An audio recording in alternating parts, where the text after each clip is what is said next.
Well, good morning, everybody, and welcome back to Julie's Orchids. We're towards the tail end of spring here in Perth, and I thought it'd be a good time to talk about the Catasetum in my collection. So do stick around, and we'll discuss these 4 different plants and general Catasetum care.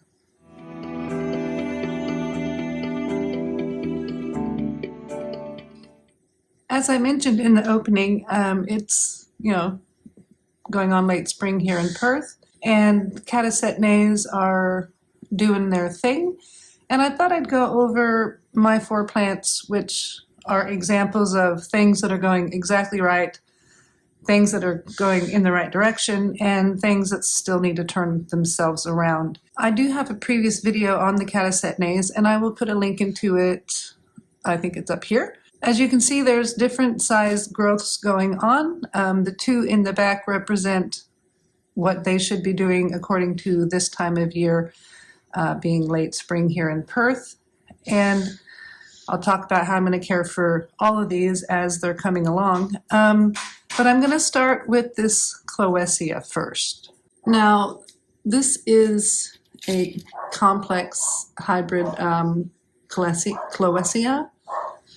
It's Cloecia Pierre Courette SVO by Candy Apple Red by Catasetum Melania. So there's quite a mixture in this, and this was given to me last year, really out of season. This thing was given to me last year just starting its new growth when it should have been going into dormancy. I fed it a lot, grew it on, and grew this, and it went into dormancy very, very late.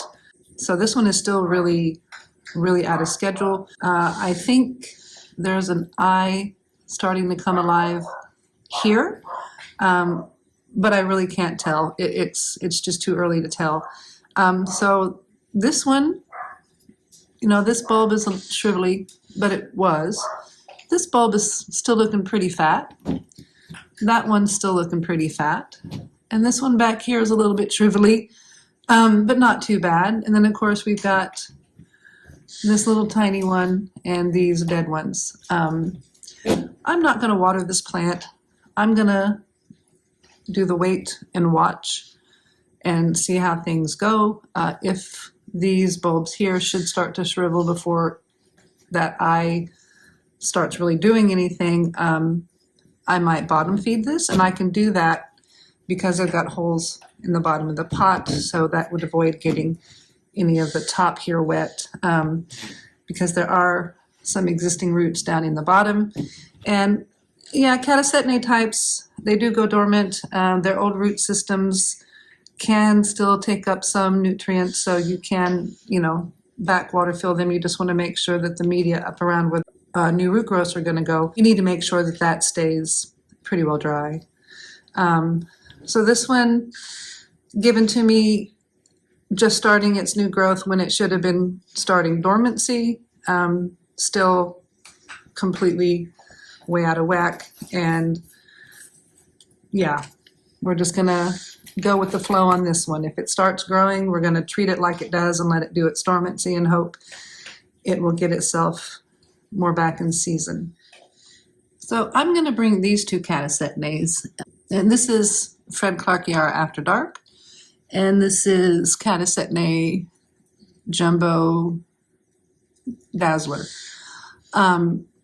This one I bought 2 years ago from a very master grower of Catasetum here, so I got it completely in its rhythm when it needed to be. I've managed to maintain keeping its dormancy patterns in line with the seasons here in Perth. So this one is coming along quite well. Its pseudobulbs back here are nowhere near desiccated. You can see we've got nice long roots, some of them sticking out of the back of the pot, but there are several going down into the pot. You can tell by looking at the container here, this container is bone dry. There's no moisture in this at all. I've got little roots going down into the pot. There's no real shriveling of the pseudobulbs. There's no reason to water this. This thing can keep growing and leafing out for several more weeks, I feel. If this pseudobulb back here starts looking really scrawny, then I'm going to start it on its watering routine. But right now, this is right where it should be, and I'm very happy and proud of myself that I've been able to keep this in its normal, dormancy pattern while growing it indoors. So very happy with that one. Now, this one I bought last year, and it was able to go into dormancy at my house here. I've repotted it, and it's put out this new growth. And the new growth, I'm a little bit worried because of how close it is to the side of the pot about when it puts out its flower spike. But we'll deal with that. You can see roots going well down into the pot. Again, this pseudobulb, this pseudobulb, this pseudobulb, they're a little bit shriveled, but not too bad. I'm not too worried about it. Again, this one has a lot of leafing out to do, a lot more growth to do here, and growth of those roots down further before we're going to even consider watering these two. So I'm going to guess 2-3 more weeks before these even are going to consider getting watered. You can see how bone dry they are, absolutely bone dry. These have been exposed to sun because I'm going to show you where I'm growing my Catasetum in the home to make sure they get those light and somewhat temperature clues to make them go dormant and then make them wake up again. We'll go over that. Now, this is my species Catasetum, and it did have a very beautiful flower spike. It was the first time I got it to flower for me last year. I'll put a card into that video up in the corner and a link in the description down below. You can see that this one is not quite as far along as the other two. Again, I'm learning still with these. Growing them indoors is a bit more difficult, but we're going to go over how I'm getting over that stumbling block. So you can see that we've got a nice new growth coming right there. And that nice new growth has got nice little new roots. You can also see that there's plenty of food reserves in the back here with all these nice pseudobulbs. This was a pseudobulb I grew last year that flowered for me, and it's really pretty fat. And again, there's no need to water this one. Those roots are nowhere near long enough to even consider watering. This one I'm going to guess maybe a month and a half before I consider giving it water. I'm hoping this one will get a little bit more in line with those two. I can say that this year it came out of dormancy sooner than it did last year, so we're getting it. Julie's Orchids is getting it. Now, this is the one I've had in my collection the longest, and I bought it right off the bat when I really didn't know much about growing Catasetum. And I've watched, a lot of Ninja Orchids videos on growing Catasetum, and they've really helped me. So these are a dormancy kind of plant, and you can grow them successfully indoors. So what I'm going to do is show you what made the difference for me on getting these to go into dormancy, because I grow under timed lights, and I don't necessarily get the clues of the different changes in light and temperature that these ones need to trigger them into their dormancy state or into their waking up state.